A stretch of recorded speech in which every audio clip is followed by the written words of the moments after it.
اور پھر ہم یہ دیکھتے ہیں کہ ہمارے کافی سابق وزرائے اعظم دفتر خارجہ اور اس طرح حکام ہیں، اعلیٰ حکام، وہ کئی دفعہ یہ کہہ چکے ہیں کہ پاکستان نے بیک چینل ڈپلومیسی کے ذریعے تہران اور واشنگٹن کو کئی دفعہ جنگ سے بچایا ہے۔ آپ کو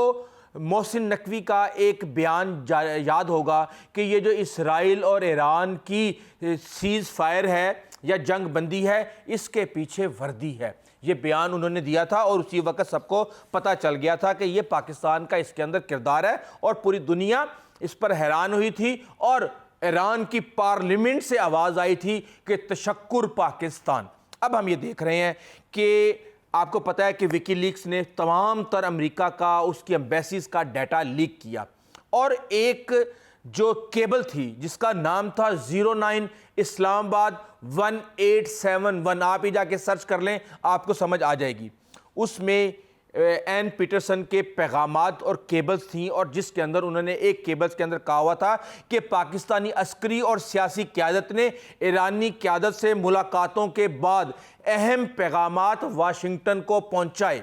اب یہاں پہ ہم یہ دیکھ رہے ہیں کہ لوگ یہ کہتے ہیں کہ یار یہ کیسے ہو رہا ہے۔ اس کی کافی وجوہات ہیں۔ ایک تو پاکستان کے اپنے سروائیول کا معاملہ ہے، سرحدی امن جڑا ہوا ہے افغانستان کے اندر دونوں سائیڈوں پہ، بلوچستان کے اندر اس کے ساتھ ہی ہم یہ دیکھ رہے ہیں کہ پاکستان کے بغیر امریکہ چاہے افغانستان ہو چاہے ایران ہو، وہ پیچیدگیوں سے نمٹنے کی صلاحیت نہیں رکھتا، اسی لیے پاکستان ہمیشہ پینٹاگون کا انتہائی کلوز اتحادی کے طور پہ رہا ہے۔ اور دوسرا، پاکستان کے مسلم ممالک کے ساتھ اور خاص طور پہ ایران کے ساتھ ایک برادرانہ تعلقات ہیں۔ ہم خود یہاں پہ اب اس جنگ کے اندر جو مین کردار ہمیں کرنا پڑا، ہماری پرسنل ریزنز جو ہیں وہ یہ ہیں، اس کے بعد میں آپ کو بتاؤں گا کہ اسرائیل کیسے سازش کر رہا ہے اور محمد بن سلمان نے ٹرمپ کو کس طرح انکار کیا۔ ایک تو ہمیں 21 دن لاک ڈاؤن اسکول بند رہے، پھر ہمارا جو ہم یہ دیکھتے ہیں کہ کرونا کی طرح کی پابندیاں پاکستان کے اندر شروع ہو گئیں، پھر مہنگائی نے عوام کی کمر توڑ دی، 20% شیعہ آبادی ایک الگ ہے، سعودی ایگریمنٹ الگ ہے، تو ہم ایک طرح سے ایران کے خلاف اپنی خواہش کے بغیر ایکٹ کرنے پر مجبور ہو جاتے اگر ہم یہ جنگ رکوانے کے لیے کام نہ کرتے۔ اب اگلی بات سن لیں، ایران کو پاکستان نے پش کیا کہ وہ سعودی عرب پر حملے کرنے کے حوالے سے اپنے موقف کو کمپرومائز کرے، ورنہ پاکستان کو فیس کرنے کے لیے تیار ہو جائے۔ اب آپ ایک چیز دیکھیں کہ یہ جو مذاکرات ہو رہے ہیں، اس میں ایک طرف ایران بیٹھتا ہے، دوسری طرف امریکہ بیٹھتا ہے، اور تیسری طرف پاکستان بیٹھتا ہے، اور پاکستان اس وقت ان مذاکرات میں گلف کے تمام تر جو ان کے مفادات ہیں ان کا تحفظ پاکستان اس وقت کر رہا ہے۔ اب فیلڈ مارشل جب ایران کے دورے پر گئے 3 دن کے لیے، آپ کو پتہ ہے اس کے ساتھ ہی پاکستان کا پورا سکواڈن اور مبینہ طور پہ 12,000 فوجی بیس پر جا کے سعودی عرب کے، اور انہوں نے اپنی پوزیشن سنبھال لی، اور اسحاق ڈار اب اس کی گواہی دے چکے ہیں۔ تو یہ سب کچھ کرنے کے بعد جب وہ ایران گئے تو انہوں نے جا کے ان کو ایک واضح پیغام دیا کہ سعودی عرب کے ساتھ جو ہے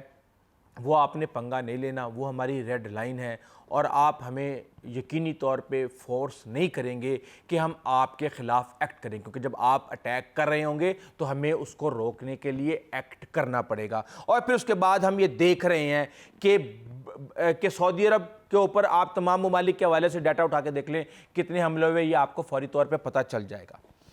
اس کے علاوہ ایک اور بڑی ریزن میں آپ کو بتا دوں کہ پچھلے کئی دہائیوں سے پاکستان اپنے آپ کو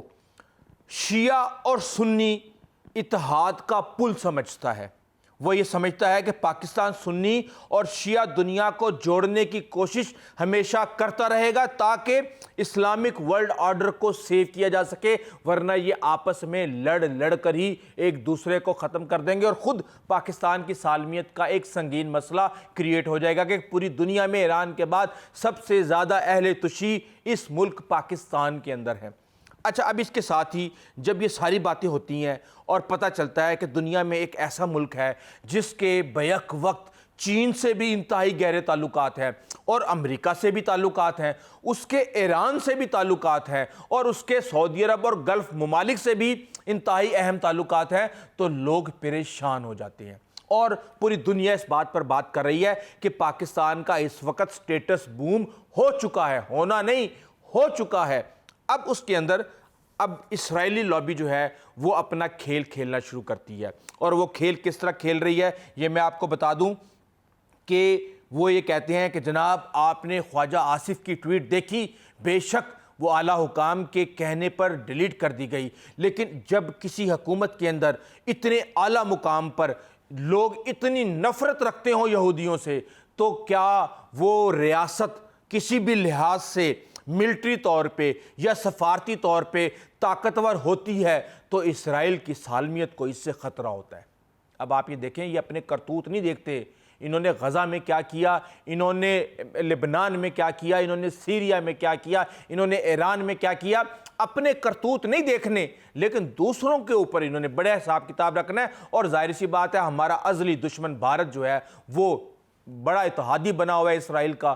اب اس کے بعد تو پھر کوئی بات کرنے کی ضرورت ہی نہیں ہے۔ تو اب جناب وائٹ ہاؤس کو پیغام دیا جا رہا ہے کہ پاکستان کو مضبوط نہ کرو، ورنہ وہ ویسٹ کے مفادات اور اسرائیل کے مفادات کے لیے بہت بڑا خطرہ بن سکتا ہے۔ ظاہر سی بات ہے پہلے دن سے پاکستان نے ایٹم بم بنایا، بھارت سے پہلے دن سے لڑائیاں کر رہا ہے، پاکستان کو پتہ ہے کہ اس نے اپنے مفادات کا تحفظ کس طرح کرنا ہے اور ان جیسے ممالک کو کس طرح منہ توڑ جواب دینا ہے، اور اب تو ہم سعودی عرب اسرائیل کے بارڈر کے پاس پہنچ چکے ہیں۔ اچھا اب اگلی بات سن لیں۔ اگلی بات جناب یہ ہے کہ سارا دن General Dan Caine, Pete Hegseth, Marco Rubio ایک پورا منجن بیچ رہے تھے اور بتا رہے تھے کہ جناب یہ جو پروجیکٹ فریڈم ہے یہ کتنا کمال ہے، یہ کتنا شاندار ہے، یہ کس طرح ہزاروں اور سینکڑوں جو جہاز ہیں ان کو نکالے گا، لیکن اگلے ہی دن وہ پروجیکٹ بند کر دیا گیا۔ کیوں بند کیا میں آپ کو بتاؤں۔ اب دی گارڈین جو ہے اس کے اوپر ایک تفصیلی رپورٹ دے چکا ہے، اور اس نے یہ کہا ہے کہ جناب ٹرمپ نے محمد بن سلمان سے یہ بات کی، اور محمد بن سلمان سے بات کرنے کے باوجود، اس پرسنل کال کے باوجود، محمد بن سلمان نے اپنی فضائی حدود اور اپنے ٹینکر اس مشن کے لیے استعمال کرنے سے صاف انکار کر دیا۔ اس کے پیچھے ایک بڑی وجہ تو یہ سمجھی جا رہی ہے کہ جناب متحدہ عرب امارات اس وقت اسرائیل کی پالیسی کو ٹو کر رہا ہے، وہ یہ سمجھتا ہے کہ ایران کو انتہائی سخت جواب دے کے ہمیشہ کے لیے مزہ چکھا دینا چاہیے، لیکن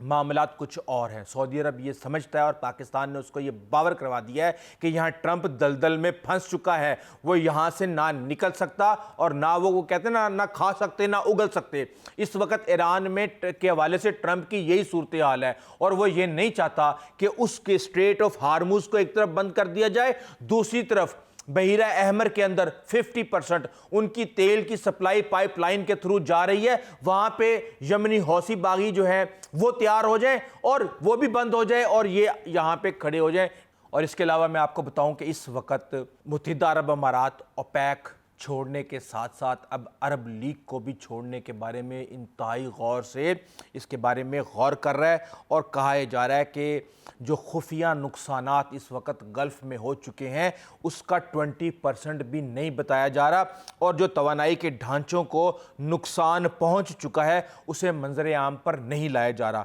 اور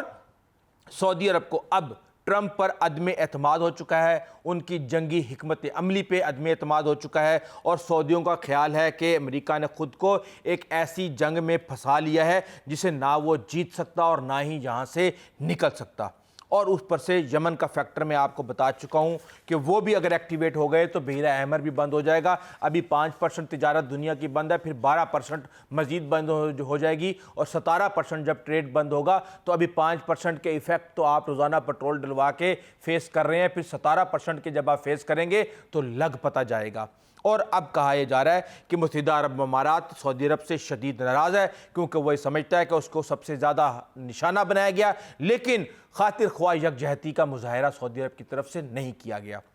دوسرا، سعودی عرب یہ سمجھتا ہے کہ اسرائیل اور عرب امارات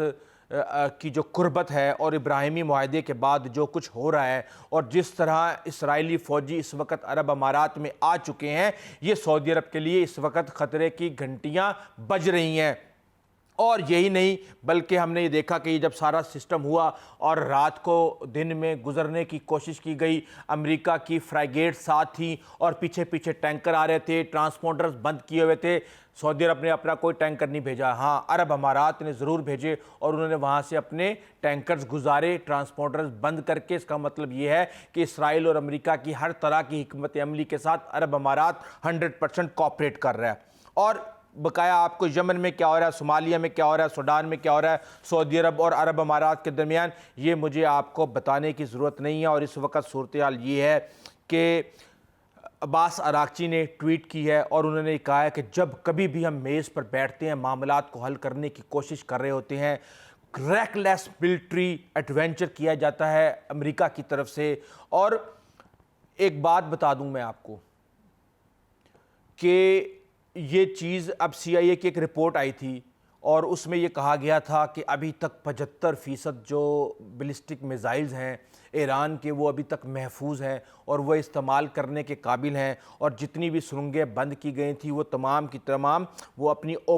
سٹوریج فیسلٹیز کو اوپن کرنے کی صلاحیت رکھتے ہیں۔ انہوں نے اپنے راکٹ لانچرز جو ڈیمیج ہوئے تھے ان کو ریپیئر کر لیا ہے، یہاں تک کہ انہوں نے نئے اسمبل بھی کر لیے ہیں۔ تو اس کے بعد وہ یہ کہہ رہے ہیں کہ جناب 75% نہیں، ہمارے پاس تو اب فروری 28 کے مقابلے میں 120% زیادہ میزائل ہے، تو ہم اس وقت لڑنے کے لیے تیار ہیں۔ اور یہ اس وقت صورتحال چل رہی ہے۔ امید ہے کہ یہ تمام تر معلومات جو میں نے آپ کو فراہم کی ہے یہ آپ کے لیے انٹرسٹنگ ضرور ہوگی۔ اس حوالے سے کمنٹس ضرور کیجیے گا۔ انٹل دا نیکسٹ ٹائم، اللہ حافظ۔